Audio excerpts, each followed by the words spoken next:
July 20th, 1969. Space.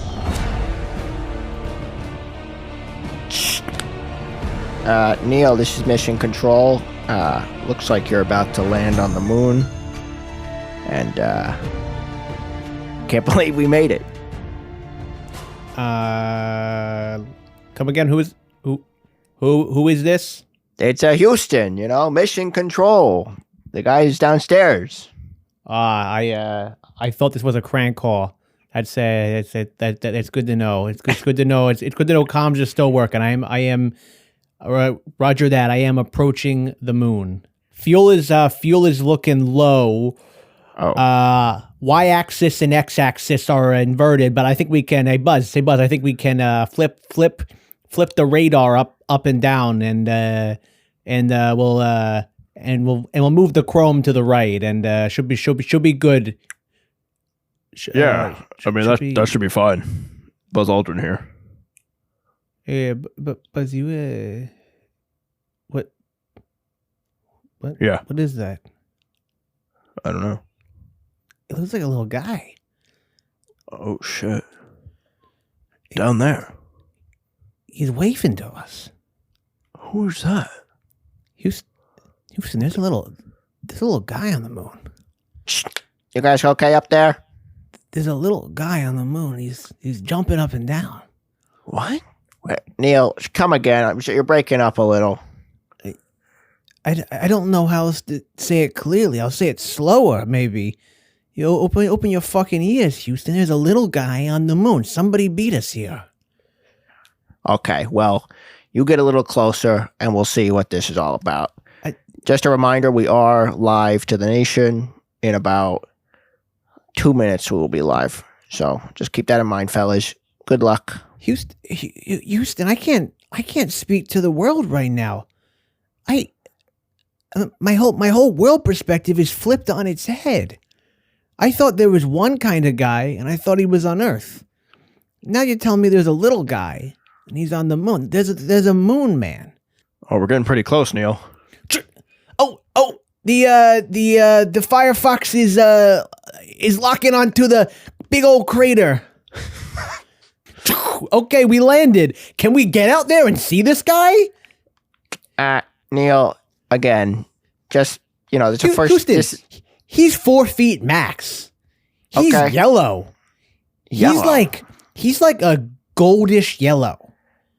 The yellow of like a honey mustard? That's the kind of yellow he is. 4 feet tall max? Wait, Neil.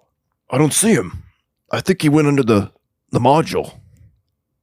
But are you gaslighting me right now? He was doing jumping jacks 30 seconds ago. No, I swear to God. Bang! Bang! Oh my God. He's crawling around down there? Buzz, did you bring a firearm? He's trying to get in. Of course I brought a firearm. I'm Buzz Aldrin, motherfucker. I brought a baseball bat. Look, Houston, I don't want to crack a head, but if this guy comes at me, I'm going to brain him. Bang, bang, bang. Hey, Buzz. Is anybody alive in there? Hello? Buzz, is that President Kennedy? Hello, boys. It's me, Jack. I've been on the moon for about 6 years now. Did you have a Dr. Manhattan type scenario? Is that what this was? That's right. You had your balls out and you flew to the moon? Only I shrunk and turned the color of honey mustard. So you had a Dr. Manhattan. Brown. When that bullet entered your neck, yes, you got teleported to the moon. That's right. And you turned into a honey mustard colored little block? Not because it is easy, but because it was hard. And you boys have passed the test long ago when I prophesied that we will go to the moon. Are you an alien now? I'm an alien. And my dick is 3 times as big. Buzz, let's kill this guy. Let's kill him. No. Let's just kill him. This isn't president. Right, Buzz. This is shaking my worldview. I believe in Moses parting the Red Sea, and I gotta kill this thing. I gotta kill the president. No, you're not. You stopped being my president when you left your human body. Hey, Martian. Neil, the nation hey, is Martian, watching. That's what you are. You a moon man now. You're not Jack Kennedy. You're not Jack Kennedy. Oh, how's Chapa? Oh, how is Chapa? Was that happen yet? How is Well, actually, how's Cape Chappaquiddick. Cod? Hey, look at Earth. Think of Cape Cod. Think of Maryland. Did you know? Wait, Neil, hold on. I can say, no, Neil, please, let me please say this. Neil. Chappaquiddick was actually the same weekend as the moon landing. That's a fact, Jack. Well, thank God I brought this newspaper. I'm holding it up towards Stanley Kubrick filming us. Oh, see? I hired Stanley for this long ago. Are you an extraterrestrial? I don't care. You're dead. Boom. Did we just kill the president? Yeah, we did, Neil. Yeah, we did, Buzz. So we're gonna toss the body in a crater. We're gonna wave hello to the American people because we kill aliens. That's what we do. Okay. We kill aliens. We take out the trash of the universe, like the Ghostbusters. I'm gonna invent them later, by the way.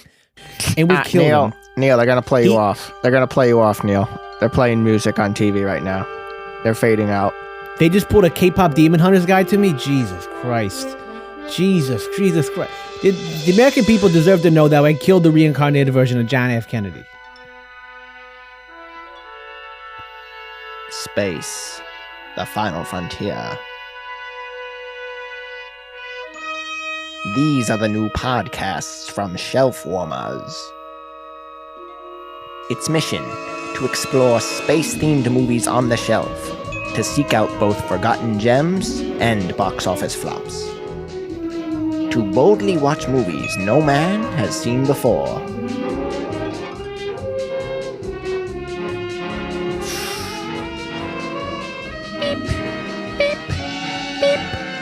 Welcome back to Space Warmers. I'm Sam. And I am Andrew. I guess I feel like we've resisted a long time before jumping into a robot voice.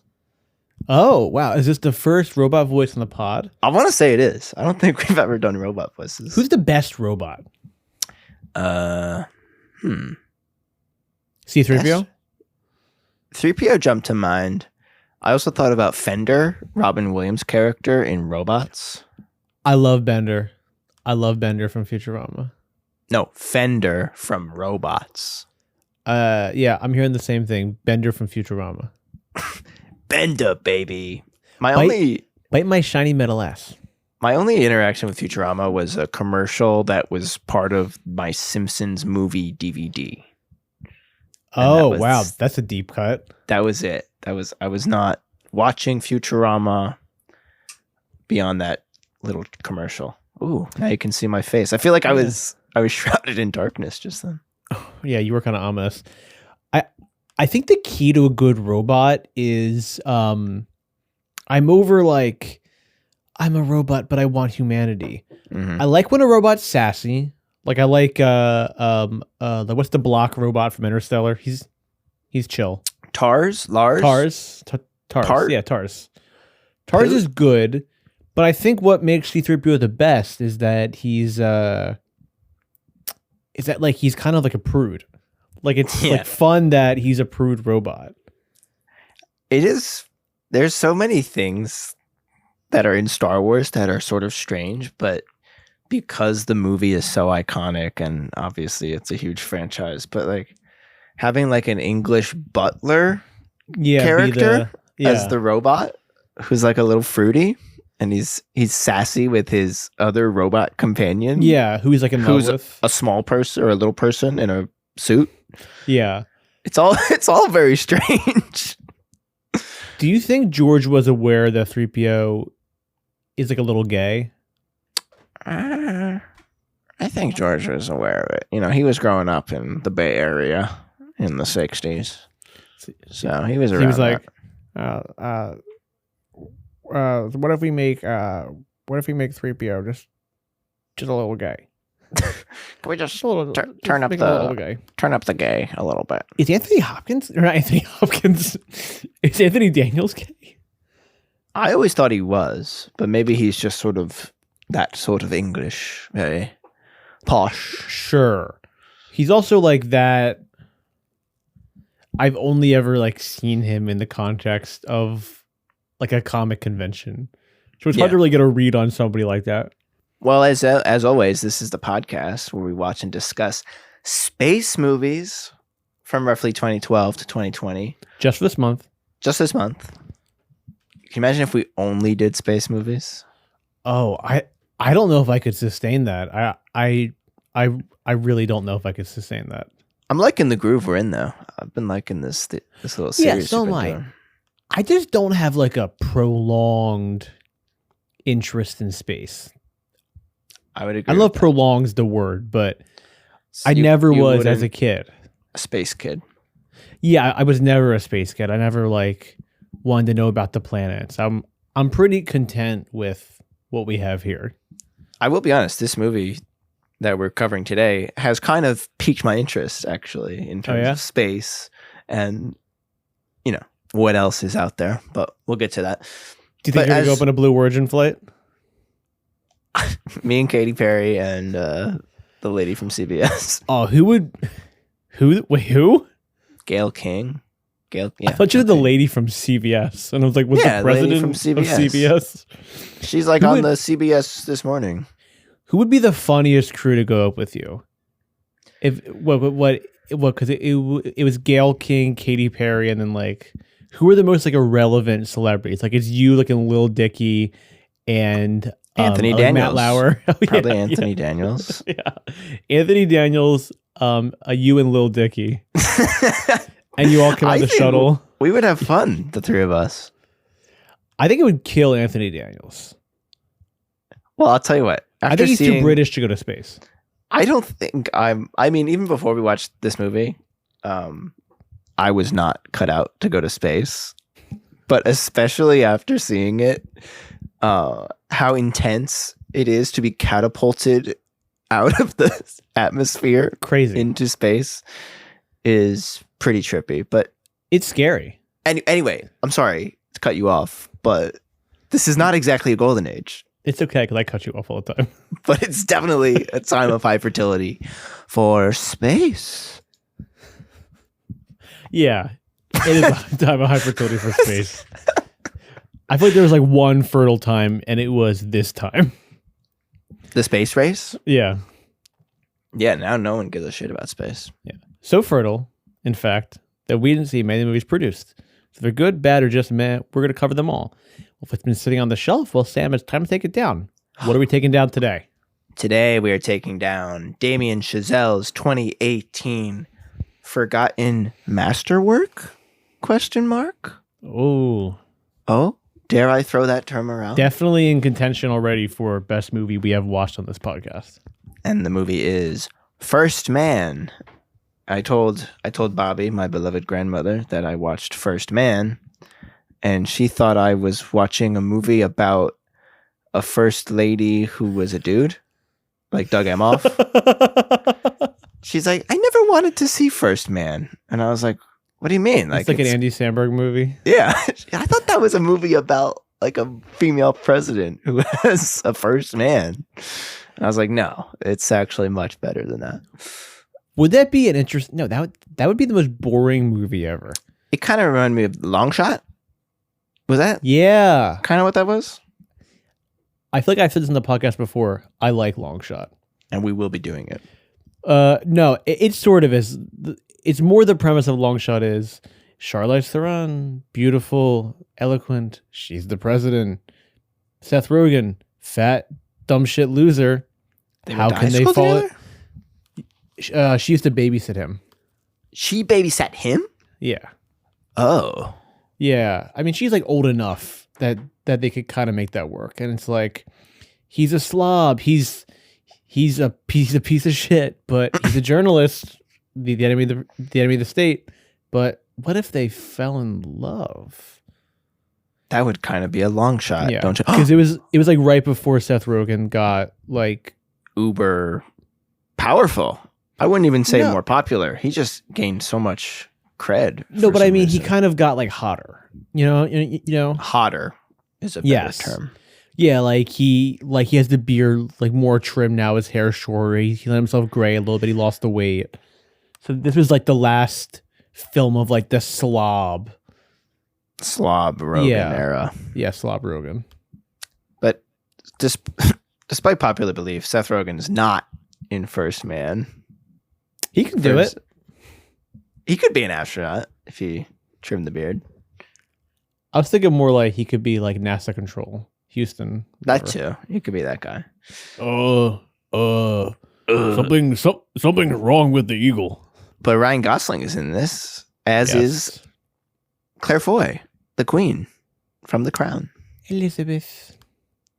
And this film is based on the 2005 book First Man, The Life of Neil Armstrong.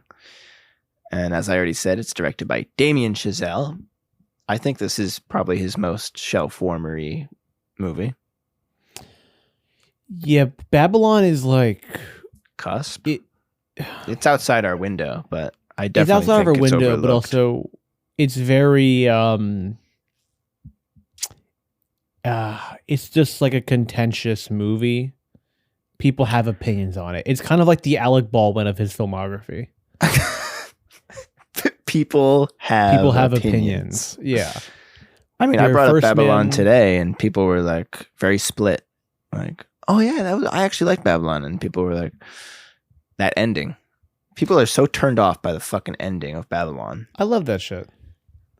I said, when I first saw that movie, it sent a fucking lightning bolt into my chest. Seeing not just the stuff from the movie, but past the movie into the future. There's the shot of the fucking Jurassic Park raptor tilting its head up with the code on its face, and then the fucking Avatar thing flies down. My beloved Pandora. Your beloved Pandora, your beloved Shout Jim out. Cameron. Big Jim. But yeah, First Man follows the years leading up to the Apollo 11 mission, of course, which was the mission that took us to the moon back in 1969. It's the triumphs and also the cost on Neil Armstrong, the astronaut, his family, and his colleagues. I felt on this rewatch, because I had seen the movie when it came out. Do you remember? I feel like this movie's kind of big in my personal life.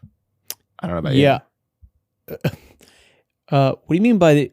Wait. What do you mean by it was big in your personal life? Like I saw La La Land like 4 times in the theater. So I was like a Chazelle head. So when he was coming out with his next movie, I was like, oh fuck. Like, I know you had like girlfriends in high school and you were having parties. All I cared about was the new Damien Chazelle film debuting. Well, you had a girlfriend at this point, probably. So no, that was later, bro. At this point, I was sheltered, and all I cared about were the hottest new releases.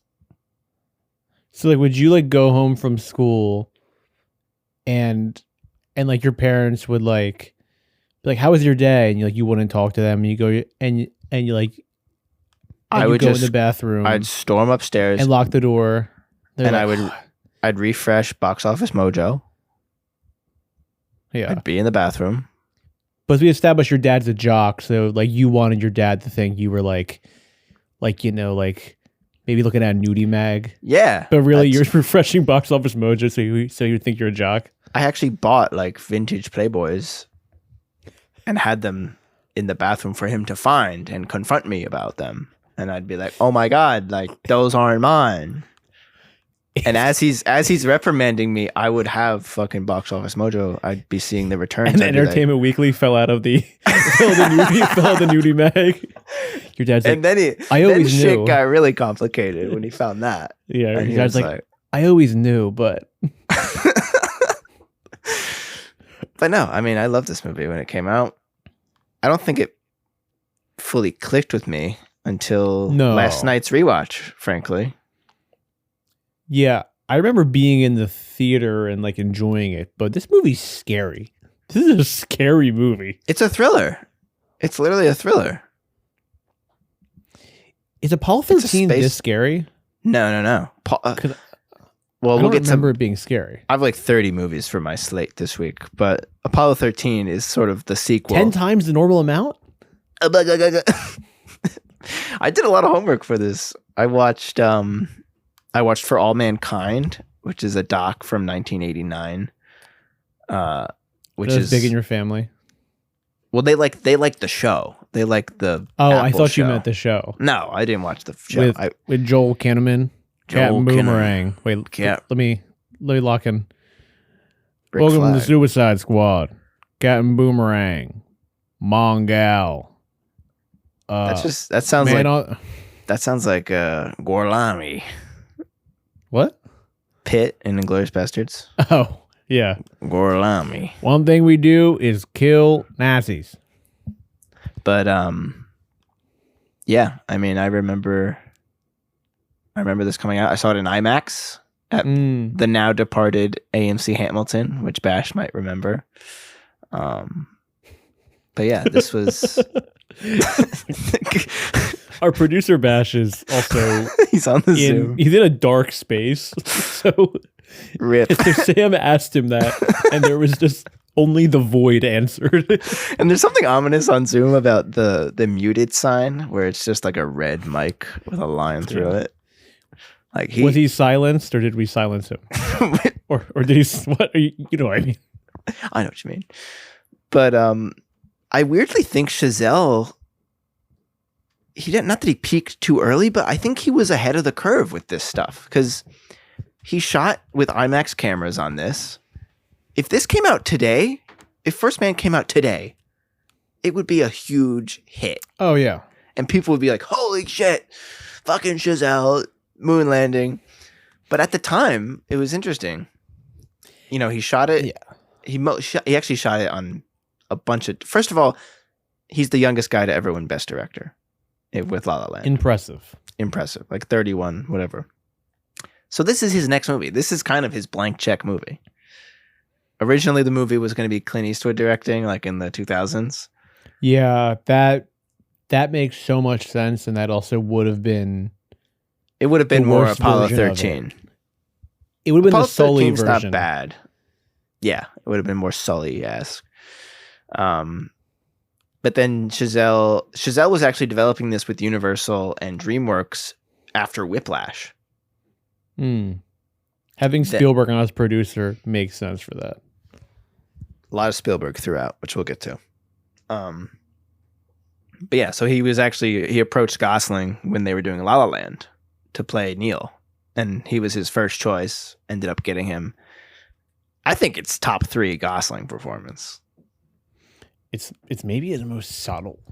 Totally. He's not been subtle in recent years, so it was nice to go back and revisit this side of Gosling.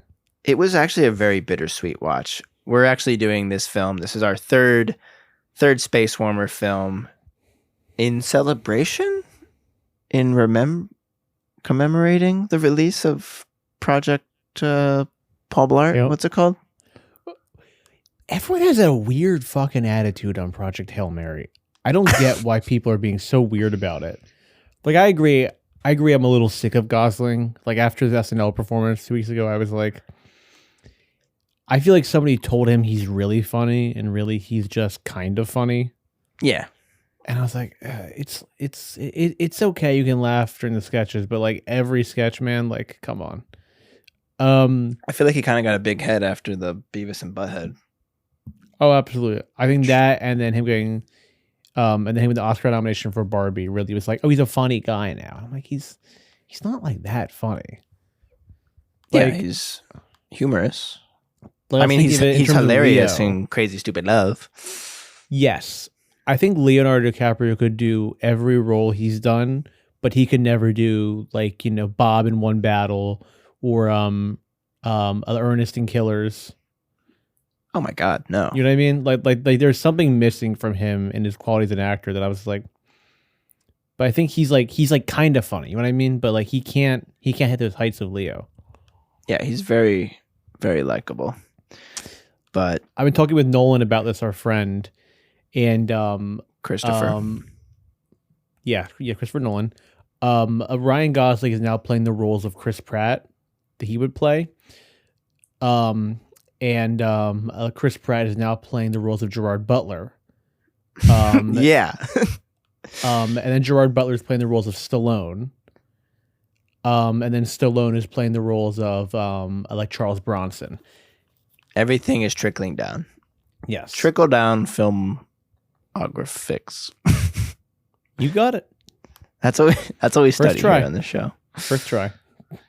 But yeah, I don't even know if Gosling could really do it now if he was gonna play Neil Armstrong. No, especially because he has the permanent cool guy look. You know, like he got the cheek fillers, he has the long hair, he has the beard now permanently. Like this is like even seeing him, it is like, a permanent beard. He looks very different in this. Like just the face shape, the way he carries himself. It's really a transformation. It's that great. I haven't really seen from him before. It really feels like this movie is kind of like Raiders of the Lost Ark. Like it's been on the shelf, it's in the back, it's hidden. No one fucking talks about it. People who have seen it are kind of like underwhelmed because, like you're saying, it is a subtle performance. It's not Apollo 13. It's not necessarily this crowd pleasing. Like, here we go, boys. We're going to the moon. Like it's a character he didn't study. go to the moon until an hour and 40 minutes into the movie.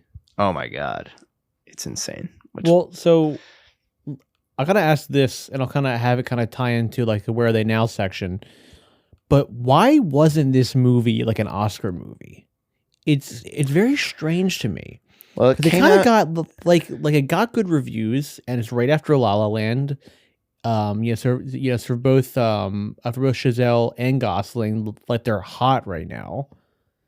And it's just strange to me that didn't get nominations at the Oscars and do well at the box office. Like it kind of has a mixed reaction critically.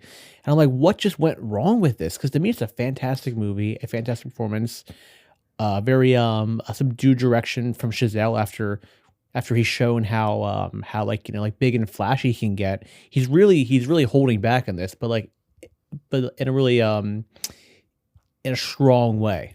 Yeah, I mean he's doing it's to me it has probably the most clear vision of any of his movies. I mean, absolutely. After this, he does Babylon, which is he's kind of like the Goldilocks of Hollywood. Where I actually think maybe La La Land might be like the just right movie, and some people view First Man as like a little too subtle, a little too quiet, and Babylon is like holy shit, like fucking Avatar clips and snake bites on necks and fake cocaine, fake money, all this bullshit. But to me, like First Man is very focused and honed, and he's shooting on 16. He's shooting on 35. He's shooting IMAX 70, which we just saw this year with Sinners, and we're gonna see it again with Odyssey and One Battle. Like all these different premium formats, which is like such like a hot thing now, which I'm happy about. Obviously, like we love going to see IMAX and Dolby. But I think at the time it wasn't as common. It wasn't as respected. He shot the moon landing sequences in IMAX. And even, I don't know how you watched it, but when I watched it at home, it still breaks out to that bigger aspect ratio. Yeah. When he gets to the laptop, but still. And it's just like the lunar sequence was all shot on IMAX, and they were gonna do the whole thing where like they bump it out in the theater, but Universal decided not to make any 70 millimeter IMAX prints to be shown. Well, because I think this was at a time when the movies were doing very, very well. Correct. Like that was the shelf warmer era. Yeah, and I think that for something like this, if this came out 6 years later, it would be sold as you see it in IMAX. You see it on 70 because you need a gimmick now to get people to the theater. So you'd have to be like, oh, this is like an exclusive thing that's best in the theaters. Where I think, honestly, back in 2018, you could just sell it as, they watch it on streaming, and that wouldn't really have an impact on how it does. Right. I mean, this was the Roma year, Star is Born, Vice, The Favorite, Bohemian Rhapsody, Black Klansman, Black Panther, and of course, infamously, Green Book wins Best Picture. But if you look at actor it's a good year for movies in a leading role, Rami Malek wins for Freddie Mercury. Christian Bale, Bradley Cooper. Christian Bale for Vice. Willem Dafoe was nominated, and Vigo was nominated. Actress Olivia Colman, the Roma girl who's great, Glenn Close, Lady Gaga, and Melissa McCarthy. I give it to Bradley Cooper that year. I feel like he should have got his Oscar. Yeah, get rid of Malick, put in Gosling. Get rid of Glenn Close from The Wife. Put in Claire Foy. Wow, I feel like we should do that. The Wife? The Wife. I've not thought about that movie since then. Not at all. But yeah, I mean, it came out in October, which is kind of a weird time. Not really, though. It's kind of the start of award season, you know? But I feel like stuff gets buried there. Yeah. Do you know what this opened November, against? I guess. Oh, I have that information right here, baby. First Man opened up on, ready for this? October 12th, 2018. Opened up against Goosebumps 2. Slappy. And we might have to do that. If there's demand. Saw First Man, did not see Goosebumps 2. Jack Black did not come back. Actually, he did for an uncredited cameo. Slappy. Yeah, this opened up against, like I said, Goosebumps 2, Monsters Unleashed. And that was a joke. You didn't have a reaction. Scooby-Doo. Yeah, okay. We're on the same page, never mind. You just look blank. No, I went blank because I was thinking, I was like, isn't that Scooby-Doo? And then I thought maybe they didn't even fucking care, and they were just like, yeah, Goosebumps 2, Monsters Unleashed. No, man, I'm really sorry about that. That was a bad joke, and that was a really bad joke. And I think I'm just gonna leave the Zoom for like 5 minutes. You need a quick 5. A quick 5. Yeah, I went to see the Bad Times at the El Royale because I remember being very excited about that. I guess for Cabin in the Woods, I guess I knew about the Drew Goddard. Yeah. Yeah. We'll get to that one. Yeah. It's on our radar. Don't worry. Yeah. And I wanted to see that, but then I looked at the wrong time, and the only available screen was First Man. I remember it was like 8:00 on a Thursday, and it was pouring rain. So we had the moment of like, oh, it's not playing. Do we go back home or do we try to see another movie? And we ran into the Cinemark.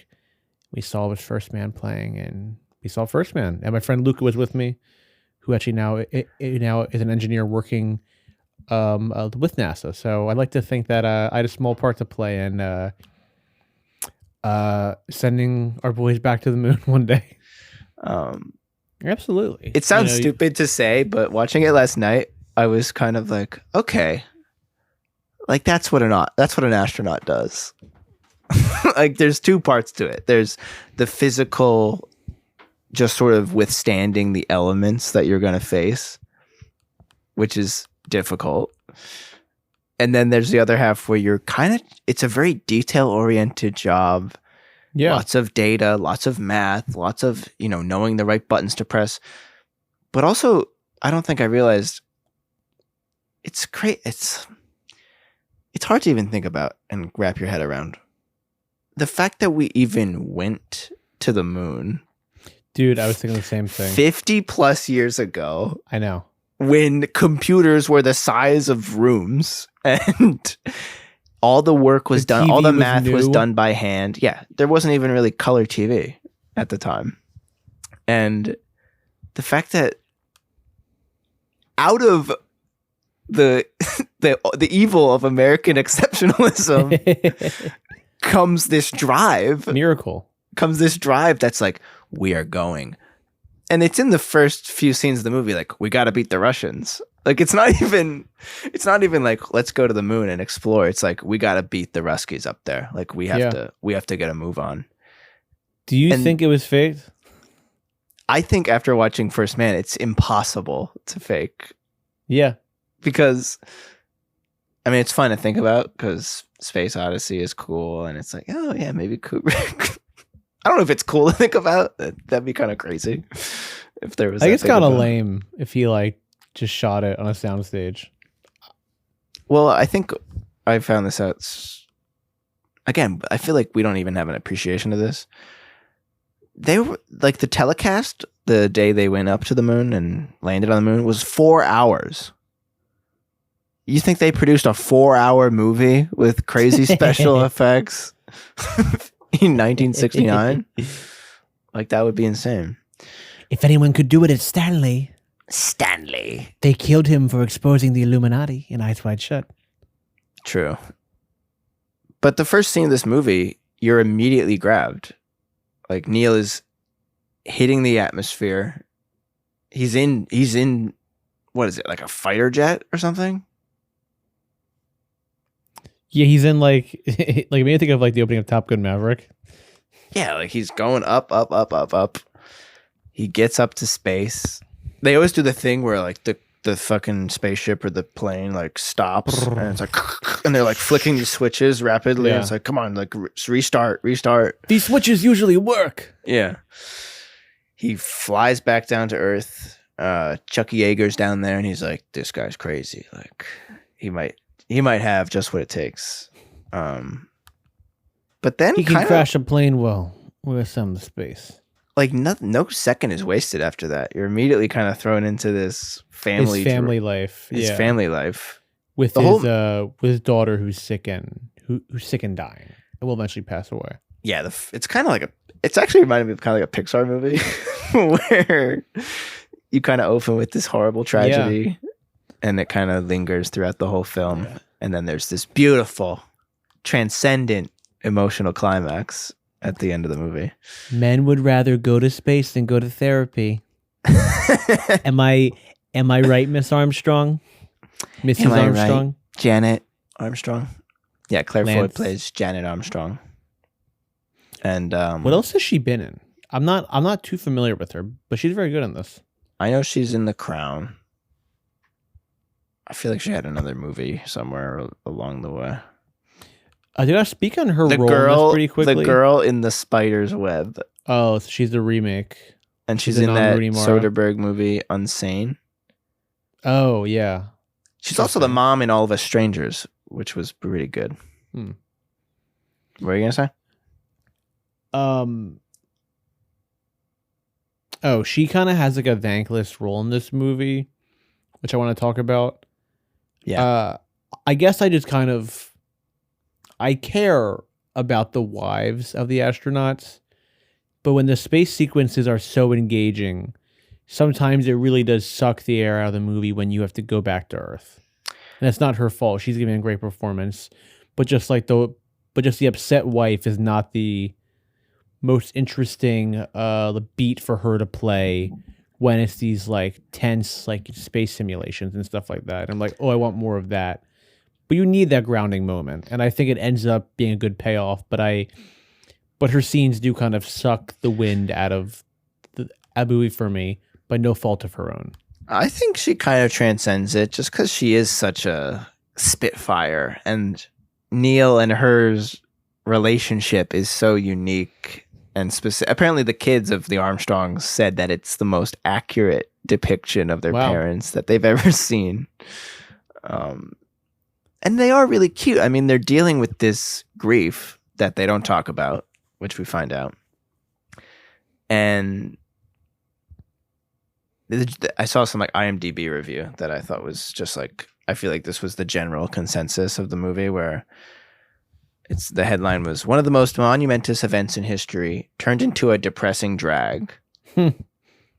Like, and it literally says in the review, like, if you think you're going to have fun, great movie like Apollo 13, well, just rent Apollo 13 and watch that.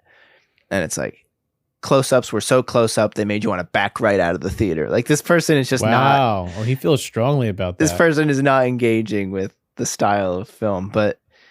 But it's also like, I don't trust your opinion if you write IMDb. If you write a review on IMDb.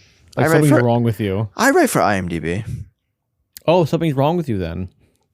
But one of the movies I watched in prep for this was The Right Stuff. You ever seen that? No, I'm not. So that's about the Mercury missions. So basically there were the Mercury missions, which was all about getting to space. Yes. Getting up there. Then you have the Gemini missions, which were all about docking with a ship, right? And yes, the rendezvous of the docking. And then the Apollo missions were actually going to space, or going to the moon. Sorry. And The Right Stuff is all about Mercury. So that's that first batch of astronauts. Really, That's, the first like astronauts. Scott Glenn? Yeah, Scott Glenn is in it. Ed Harris is in it as John Glenn. That's who I meant. I didn't mean Scott Glenn. But Scott Glenn's also in it. What are the odds? Scott Glenn, Ed Harris. Do you think they cast him in that because of his name? You're like, okay. Well, listen to this. I've thought this since I was a kid because I watched The Right Stuff a lot. Chucky Yeager is played by Sam Shepard. Alan Shepard is played by Scott Glenn. And John Glenn is played by Ed Harris. And Ruben is played by Javier Bardem. Yeah. From F1. Ruben. With Javier Bardem as Ruben. I love that gif of him. Oh, he's cheering. It's the one like internet like film meme that I enjoy. I don't like a lot of those. It's your guilty pleasure. It's my guilty pleasure. Just because he looks so stupefied. Yeah. This old man I hired. One. But yeah, their daughter tragically passes away. The editing is phenomenal in this thing. Oh. Also, when it cuts to the funeral, he's like holding her or whatever, and then it cuts to the creaking of the casket as it's being lowered into the grave. It's like it rips through you. Incredible sound design. And then it's just like, holy shit, like, why am I? It is depressing. Like, it's not, like, the guy was kind of right. If you want a fun space movie, go watch Apollo 13. But yeah. Last night, like, I was in the mood to kind of get down and dirty and sad and get very, philosophical about the moon and space. And that's what I love about it. And I love how it demystifies this American kind of tale. Like other reviews were like saying how it is feeding into that idea of American exceptionalism, but I don't think it is at all. No, it's the hard truth about what he had to sacrifice to do this. Yeah. And there's a scene where they're interrogating him about possibly being chosen for the Gemini missions. And they're like, we understand, like, your daughter passed away. Like, do you think that would have any effect on you during all this? And he kind of pauses. And he does great nonverbal acting in this movie. And Chazelle talked about this. Someone with his eye, too. His eye's kind of dead, like one of the eyes. Yeah. Like, you didn't just read his face. And he's like, I think it would be unreasonable to think that it wouldn't have some effect. Yeah. And it's like, he's one of these guys, Neil Armstrong. He's a grump in this. He's a grump, but he's also like so logical. He's almost like Spock, where he's like, next week. Hold your horses. But like before his daughter dies, he's writing in these notebooks and he's writing down the side effects and he's trying to figure out what the hell, how can he rationalize this? How can he make sense of this thing that doesn't make any sense? And she ends up dying. And then it's like, okay, well, how does he bury himself? He goes into doing one of the most complex things any group of people have ever done, which is attempt to go to the moon. And that's where we're introduced to our absolute killer roster. Those guys. Shelf warmer actors. We got Jason Clarke. Chazelle called him up. He said, hey, who produced this movie? Universal. Hey, Universal, I need dogs.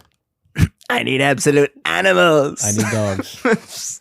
So he calls Jason Clarke, who's got a great fucking face.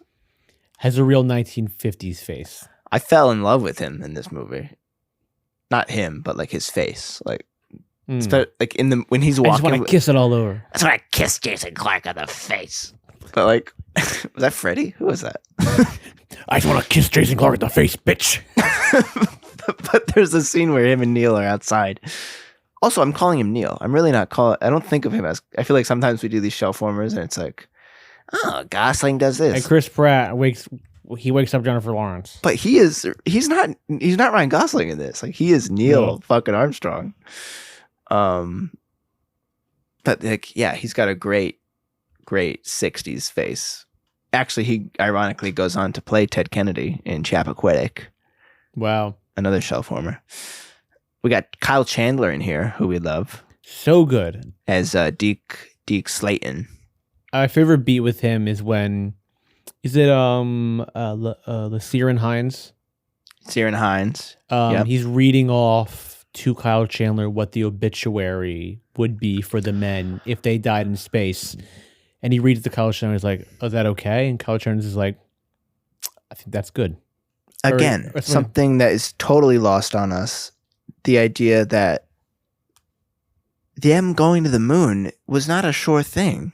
No. Very likely they were going to die. A lot of people did die in space exploration. And the movie makes you feel that. It's I insane. forgot about that Gemini mission that literally killed them when they were still on the ground. They hadn't even tried to do takeoff, and they just exploded. That is in my mind, I mean, that is the biggest fucking gut punch moment. I mean, that's the one moment that I remembered from seeing it the first time. I think it's actually Apollo 1, the crew that they're doing like a routine test. And it's one of these, like, I mean, like dramatic irony. Like, you know, as a person, like, even if you don't know that it's going to happen, it's still pretty great the way they cut between. So you know those guys didn't make it to the moon. Right. And Neil is at the White House shaking hands and rubbing shoulders. Schmoozing. He's not very good at it because he's so stoic and factual. And the three guys are played by Jason Clarke, Wiggum. Our beloved Shea Wiggum. And did you recognize the third guy? Corey Michael Smith, the Riddler in Gotham, the Gay Son in May, December, Chevy Chase in Saturday Night. And I was hoping that he would just turn to the camera like, "Oh, we have a small fire in here." We're like, "Better put that out." And I live from New York. It's Saturday night. I would have cheered. in the theater. But no, he burns to death. And it is one of the most terrifying scenes maybe ever. Just the way, again, like, I really do think the whole movie has like this Spielberg edge where there's not a ton of dialogue. The score is extremely awesome, Williams-like, but it's got its own flair, obviously. Yeah, and even Spielberg, like, in the way that there are like these like pure moments of horror that are almost undercut by the rest of the movie. Not undercut, but they kind of sneak in. Right. And then there's this beautiful throbbing heart. Like, people also say this movie's cold, but no. It's extremely powerful. But this horrible tragedy happens, and the way they shoot it is they put it into perspective. They show the outside of the capsule as it basically explodes or implodes. And it's just like this wide shot from outside, and you just see the door like get shrunk a little bit. Yeah. And it's like, and it like crunches, and it's like, holy fucking shit. Reminded me of the Titan submersible. Yeah, exactly. And then Neil is at the White House, and he gets a phone call, and it's Kyle Chandler. And Kyle Chandler is like, "Oh, Neil, like, we were doing a test, like there was an accident." And he doesn't know, obviously. And he's like, "Well, that's what the tests are for, so we'll figure it out." And he's just like, they're gone. And that acting where Neil is just holding the phone. Yeah. He squeezes his wine glass and gets shards in his hand. It's fucking crazy. And that catapults us into the third act, where Neil now must go to the fucking moon. And it's literally him sitting there watching the TV. He's watching Jason Clarke on TV doing the interview. And it just slowly pushes in on Gosling. And it's like, okay, here we go. And then he really gets into the training. They start doing that fucking crazy thing where he's like flying, almost like a helicopter. He's like flying the lunar module test. Again, how the fuck do you do that? Yeah. Yeah, he crashes. It's like, we have to go. Like, we have to go now. But that leads you to the more kind of astronaut wife moment where, what's her face? Claire Foy?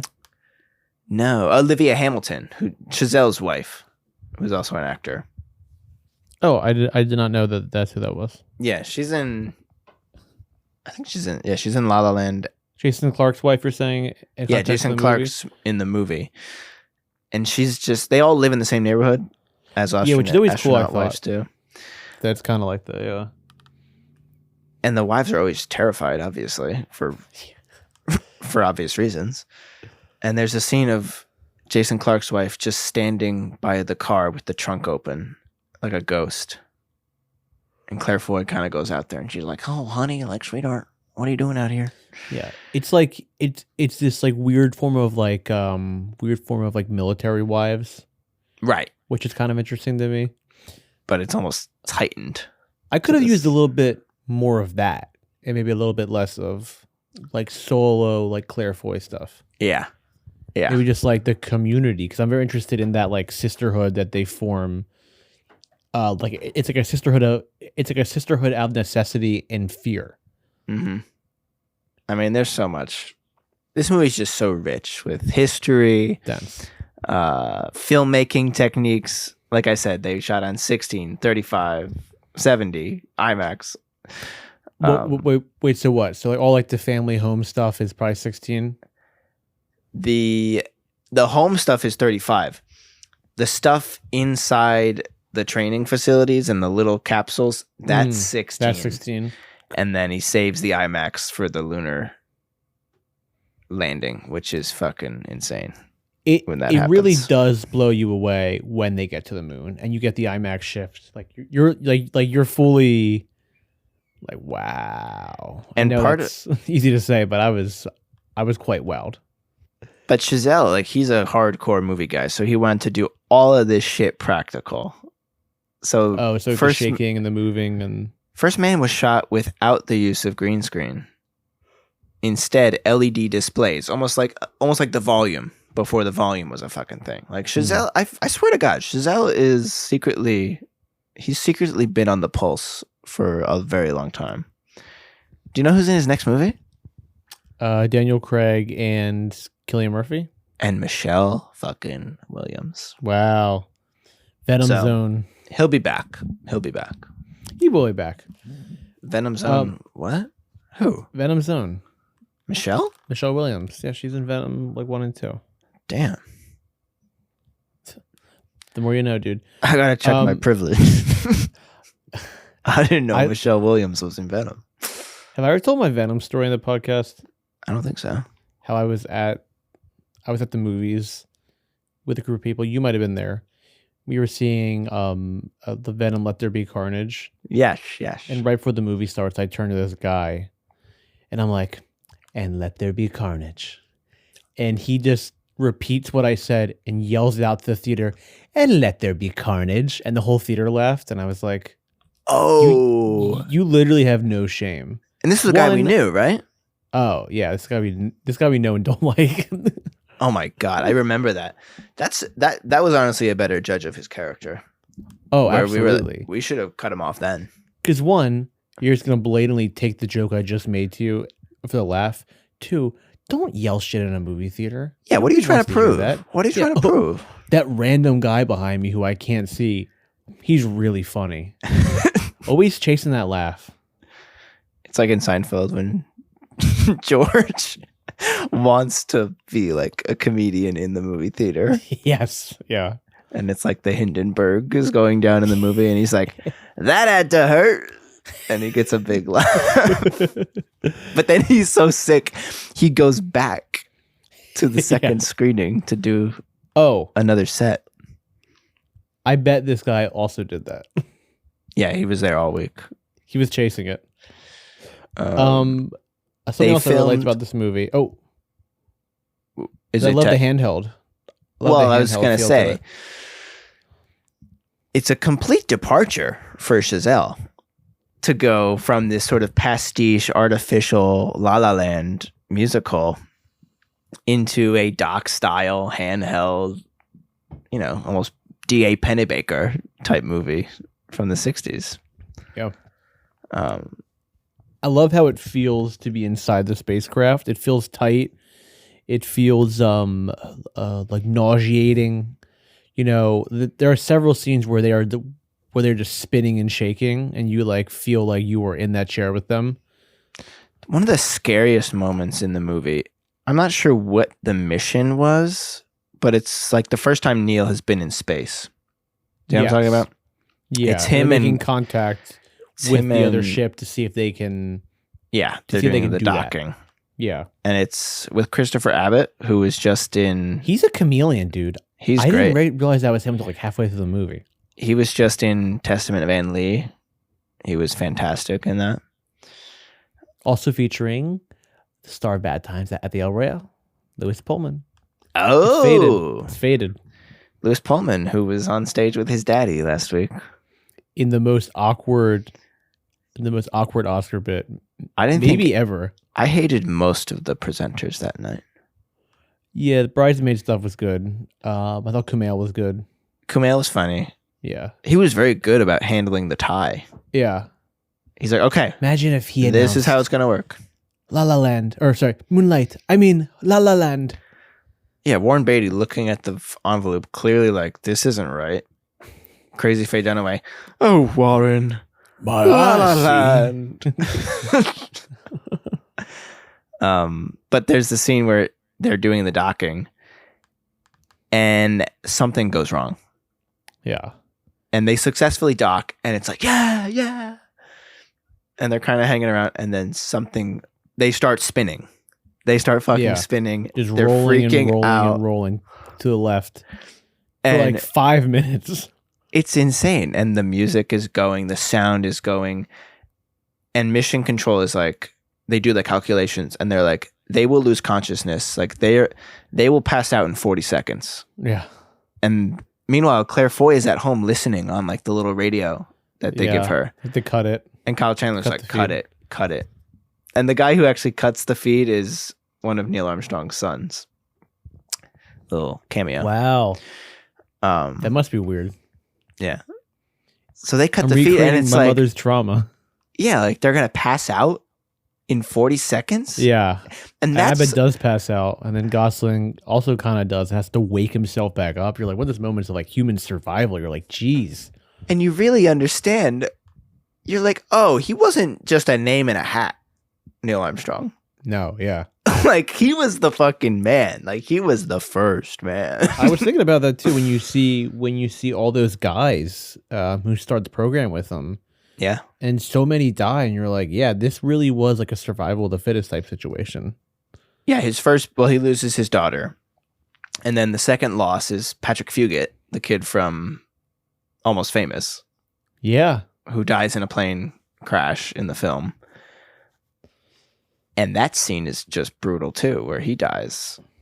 And he's just like surrounded by death, and he doesn't know he has no idea how to process it. He has no skills on how to process all the trauma that's happening around him. And there's that great scene where he's at the funeral and he's like, I gotta go. Like I need to leave. And Jason Clarke kind of follows him into the backyard. He's like, hey man, like we can talk about this. And he's like, he kind of snaps on him. Like Neil Armstrong is not like a cute and cuddly guy. He's like, no. You think I really want to talk to people right now, Ed? Like, fuck off, basically. But you still have even though it is kind of this departure for Chazelle, where it is like this doc style thing, you still get the Chazelle type moment where him and Claire Foy are dancing in the living room to the Moon songs. And it's sort of this mid-century lyrical kind of jazz piece where they're slowly dancing in the Americana living room. Like that to me felt the most kind of La La Landy Chazelle, yeah. Absolutely. Of the film. But, yeah, he couldn't help himself. Yeah. I bet you he feels the same way about like 60s America, like, like Kennedy and that kind of I feel like I've been in like 60s world recently because I just finished Mad Men. I watched That Thing You Do. I watched The Right Stuff, as I said. And And you just got your draft card? I just got my draft card. I look like I'm from the 60s now. I also wanted to shout out the Ways in the Moon a section, I guess like a montage.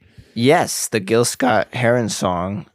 Gil Scott-Heron is played by Leon Bridges, which is kind of fun. Who's Leon Bridges? He's like a musician artist. Oh. He did what's that one song? Take me to your river. I wanna go. Wow, beautiful. Thank you. Beautiful rendition, my friend. But it shows you again the disillusionment. Like even now, like we have these passed down memories, feelings about the space race. Like like the whole country was like, let's get them, boys. Let's go up to the moon. But no, like people are upset now. People were upset then. Like why are we spending millions of dollars on this science project? And the movie doesn't really have an answer for you. It's kind of like, well, this is just the guy. This is the guy who was doing it, and here's his story. But also, it makes a compelling case for we just kind of had to do it. It was the right time, right place. I love Kyle Chandler on the chalkboard when he's like, Earth, and then he draws a line, and it's not long enough, and he brings over the other chalkboard, and it's like the moon, and it's like, this is where we're going, and he's like, this is to scale. I love all the NASA stuff. I love the control room. I love the planning. I like that. I like just all that section of the movie. All that section of the movie. I eat that up. Yeah. And then you get the guys who are picked, which is Neil Armstrong, Buzz Aldrin, played by Corey Stoll, who is fantastic really good in this. Like this is one of those movies that really feels like it was made in the 80s. Like it has these guys in these roles. I would have given him a supporting actor nom. Yeah. Just like great, like he's the ideal supporting actor in a movie like this. 5-6 scenes, nails it. He leaves a mark on you. Yeah, he's a little bit kind of like the antagonist almost at the end. He's just like, he's basically just a dick. Yeah. And Neil Armstrong, who's very quiet, at a certain point he kind of gives it right back to Buzz Aldrin, where he's like sorry, like that's just like what I think, and he's like, the video Buzz maybe Aldrin. You shouldn't. Sorry, I don't know why I interrupted you there. No, what video? The video Buzz Aldrin where that guy walks up to him is like, oh, like you didn't land on the moon, and Buzz Aldrin just punches him in the face. What? Yeah. It's like from a few years ago too. That's kind of awesome, actually. Yeah. But I mean, it makes sense. I mean, based on his characterization here. They filmed the moon stuff. This is what I thought was pretty fucking crazy. They basically had this giant ass light that they pointed to simulate the sun. It was the biggest light they had on the production. It blew up several times, this light. Wow. But the way they lit this quarry, also this was part of the Atlanta film era. They shot this in Atlanta. But they filmed it in the Vulcan quarry just south of Atlanta. And they had this crazy 200,000 watt light to duplicate the sun. They had, low gravity simulators for all the stuff in the ships. It was just, there was so much. It's one of those things where it's like the movie's about going to the moon, but it's also about making the movie. Yeah. I would love a behind the scenes doc on this. But yeah, real quick, Justin Hurwitz's score, as we mentioned, as Ryan Gosling was doing the research, he discovered Neil Armstrong's love for the theremin, which is kind of like that synthy sound. Yeah. And he brings that song up. Well, yeah, in the movie, he brings the song, but also the score itself has that kind of synthy sound, which Justin Hurwitz included in the whole makeup. I mean, there's all this stuff here, like the Moog synthesizer, the Echoplex tape delay, all this jargon that I don't quite understand. But the long and short of it is, this is my new kind of study playlist. Mm. But honestly, recently I don't like listening to scores because I over listened the Chinatown score as I was writing a script. And now when I watch Chinatown, the score is almost like they're like songs I know. Yeah. So like I hear the score and I'm kind of like, yeah, like I twitch and I'm like, oh, I know that song. It honestly does. And I kind of don't want that to happen. It's like when you heard your alarm in public. It's it's exactly like that. Time it's to like, wake up. Huh. Because we're so freaking like stupid, like monkey brain that a sound makes us like tense up like that. I'm like, I wake up to that. I've been listening to the Bone Temple soundtrack at the gym. Ooh, I bet that's good for a pump. That's good for the gym. It's good for a pump. But yeah, Neil, again, Gosling is just so incredible. He actually kind of reminded me of Dustin Hoffman in The Graduate. Yeah, that's a great pull. In The Graduate, like Dustin Hoffman's kind of like squirming and making these weird noises. Yeah, and I feel like Gosling as Neil Armstrong kind of makes like like little quirks and ums and ums. Yeah, it's one of the most non-sexy Gosling performances. Yeah. But usually he's built up to be a stud, but not really in this. Not as much. I also just wanted to say that Neil brings a bracelet his daughter made to the moon with him, and that's like that took me out a little bit. Him holding the bracelet, like him holding the bracelet and crying on the moon. People Did that were actually very happen? There's this whole thing where it's not confirmed that that's what he did.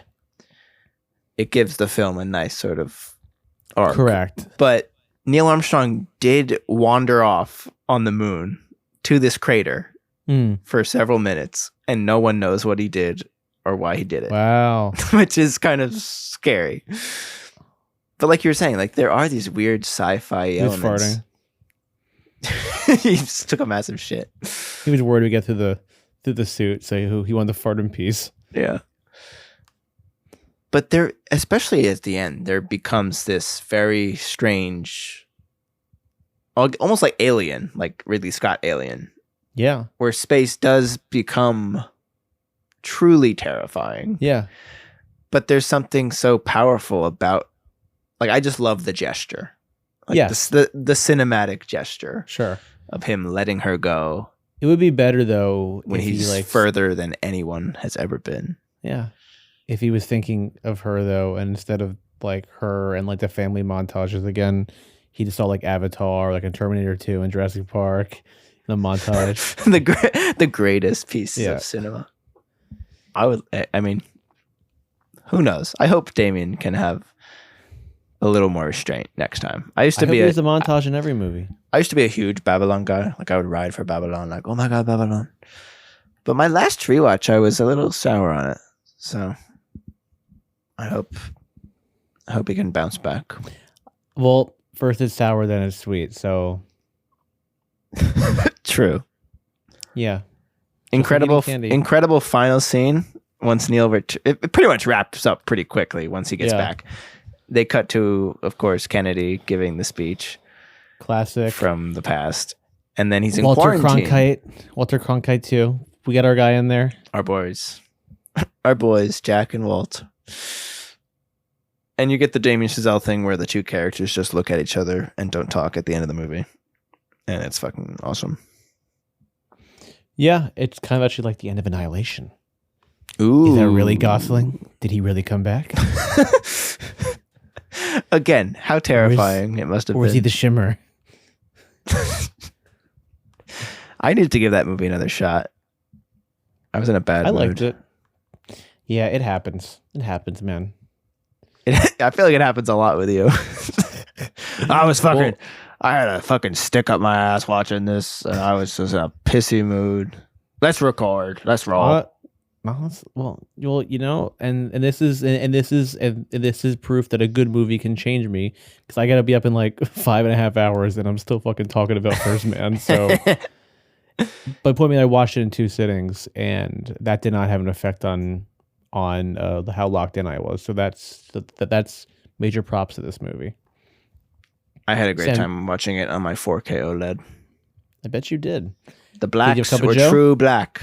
No, I actually watched this at like 11 p.m. at night. I wanted it to be completely and utterly dark. You want to trick your brain like it's like, you know, like how a bird cage or whatever, like they put the blanket over so the bird like thinks it's night. Like you want to trick your brain into thinking that you were in space. I should get a giant blanket to cover my entire house. Hey Sam, Dr. Evil here. You got a freaking slate, man? Oh, I got a space slate. Sally Slate. Where can I find other movies like that? First pick, I got The Right Stuff, which I've already mentioned. Philip Kaufman movie from 1983. It has all Philip Seymour Kaufman. Philip Seymour Kaufman. It has all the that guys of that era in it. It reaches for some similar gestures in terms of like the kind of heady space stuff with the more grounded character thing. It's a much more accessible movie, and one that I think is kind of less interesting, but I think it's a key text. And it kind of, some characters are in The Right Stuff that are characters. Real people are depicted in The Right Stuff that are in First Man and then Apollo 13. Like that would kind of be the trilogy if you wanted to know about the space race. Wasn't that guy we worked on that short with, the old guy who played Leon's dad in All American Baby, wasn't he in The Right Stuff? Something like that. Like a day player? Yeah, like he maybe has like a line or two. Like he's like a NASA control room guy or something. Shit, I wish I knew that when I was rewatching it. For context, we worked on this guy on a short film. He played our 6'3" friend's father at like standing at like 5'7". He was short. He was old and had a gigantic thing of Mountain Dew. he held. He would just what was it? chug. 2 liters. It was like a 2-liter bottle of Mountain Dew, and he held it. He tilted it up like a little baby, and like suckled from his baba. Yeah, he suckled this Mountain Dew bottle. And we were like, this is what student film is all about. Yeah. But he had good stories. He had stories about Paul Rubens and Jeff Bridges. And like all the old men we've interacted with, it always goes back to the babes, the foxes. Mm-hmm. Always horny. They're obsessed.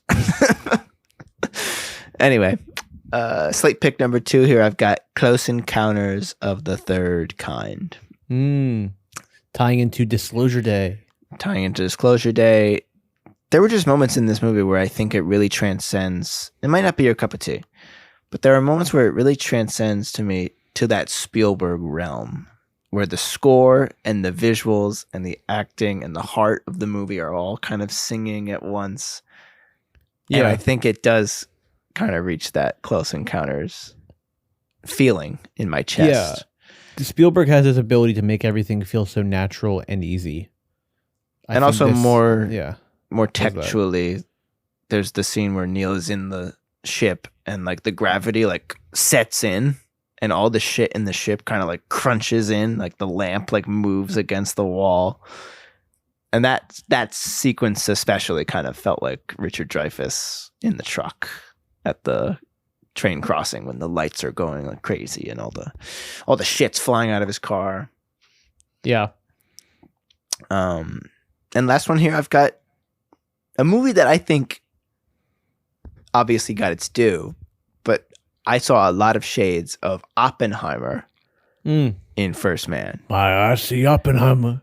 When I was watching First Man, I just thought, my eyes see Oppenheimer. I have a coworker who makes really funny celebrity mispronunciations by accident. So she was thinking of the Tommy Lee from Motley Crue. Okay. She goes, do you remember when Tommy Lee Jones, do you remember when he dated Pamela Anderson? And then today she was like, do you remember when Sylvester Stallone said, my eyes see Oppenheimer? The wires are crossed. My eyes see Oppenheimer. My eyes see Oppenheimer. But yeah, just the kind of similar era in America, Jason Clarke. There's also this whole sequence where Neil is kind of questioned by a committee about... I was thinking of Oppenheimer, yeah. About decisions he's made. the way it's filmed, the IMAX of it all, the great man, quote unquote, story, which is a classic kind of structure for a movie. And they both kind of subvert it, I think, in cool ways.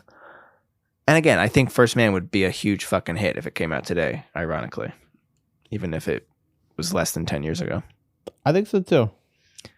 So that's my slate. Great slate, Sammy. Sammy's slate. So, Sammy, I've got a hypothetical for you, okay? I'm all ears. Picture this. You,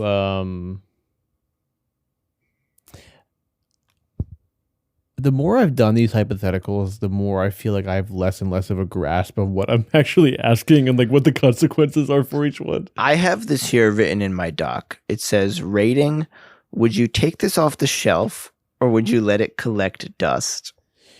Well, that is where we started. See, but I always kind of have it be like, if you don't like it, maybe you're going to die. But I think for the bad ones, if you like it, that's good. I don't know. I haven't tracked any sort of logic, but please ask away. So Sam, Andrew, let's say you're gonna go to the moon. You're part of the crew that was chosen, lucky few, Apollo 1. Okay.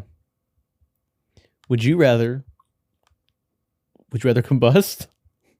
Bust. Combust and think it's a small fire and like die leaving this on the shelf, or would you take it to the moon and would you bring your Blu-ray and would you and Buzz watch a little First Man? Take it off the shelf. Jeez, this is really Sophie's choice here.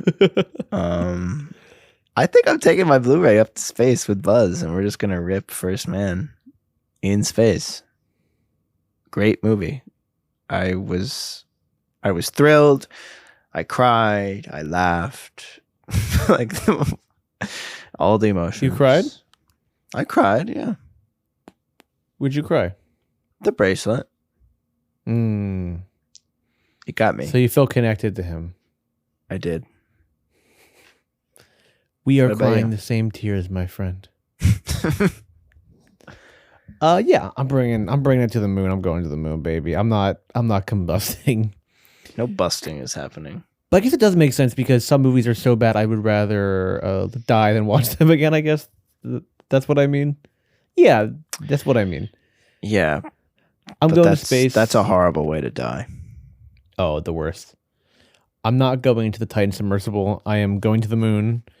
And I'm watching First Man. Yeah, I was completely stunned by this. I feel like when I saw it, I was 17. I was a little bit too young to really lock into it and appreciate the craft. But just some of these movies, man, they're so vapid and just like, ugh. So when you see something that really is able to lock into the craft, and like, he's a young master, man, and like see him do this in his early 30s, and you're like, wow, this year, like you were saying, man, like it feels Spielberg, it feels Nolan, it feels like he feels like he's taking from the greats, but really making such a subdued and original and withheld film in such like a beautiful way. I really, this is like, usually, man, I like a comedy, I like an action-packed, something quick, but I really was impressed with the pace and the subtlety of this. Like I was locked in from the start. Fantastic performance by Gosling. That's great. And I think it's weird. Like he won Best Director. I almost feel like it was a curse. Oh yeah, absolutely. Where you reach the peak and then your next movie is completely forgotten. Your following movie is hated, frankly. Only way down is out, or only way out is down and up. Next week we got Star Trek Beyond. Star Trek Beyond. As usual, like, subscribe, comment, rate, review, share with your friends. If you like our podcast, we really appreciate you doing all those things. It helps us out a lot. You can follow us at shelfwarmers.podcast on Instagram. Venmo, and Zelle at Shelfwarmers. 10, 15 bucks. If you want to get us any if you want to get us adrenochrome so we can stay young and do this podcast forever, that's okay. If you want to get us ectoplasm so we can stay slimed and Ghostbusters and and we could do this podcast as Slimers. That would be interesting to us. Yep. Yeah, that's pretty much it. So That's all we got, folks. As Annie Potts would say in Ghostbusters, we did another pod. Thank you for listening to Shelf Warmers. If you have suggestions for films to take off the shelf, make sure to follow us at shelfwarmers.podcast or email us at shelfwarmerspod@gmail.com. New episodes out every Friday.